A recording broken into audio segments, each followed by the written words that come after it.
In the Soviet Union, enamelware was a staple in every family.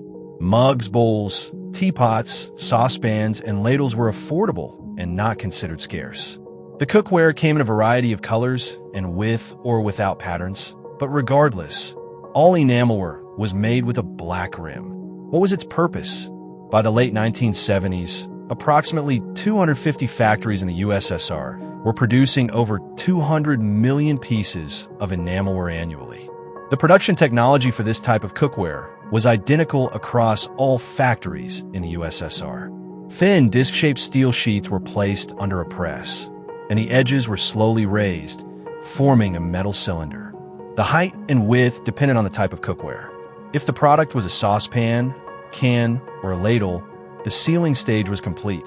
However, if the product was a teapot, the shape needed further refinement. This cylinder was further inflated using a blowtorch, and then a neck was formed and welded in place. The vessel was then placed in a furnace heated to a certain temperature to relieve the metal stress caused by pressing and stamping. After high-temperature treatment, the pieces were washed with a hydrochloric acid solution.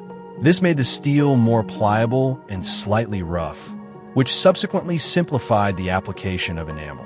Enamel applicators had ready-made, approved templates for both color and pattern, but almost all the pieces had a black rim, and some pots, teapots, and ladles even had black handles.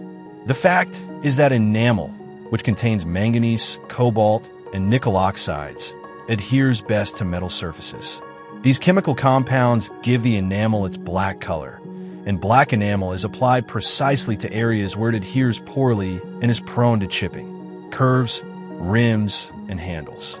The outer and inner surfaces of the cookware are also coated with black enamel, but then a second layer, a decorative one, is applied on top. Thus, enamel cookware has two layers of enamel, a black primer and a base coat. However, areas prone to chipping are not covered by the second layer and remain black. Subscribe to the channel. There's much more to come.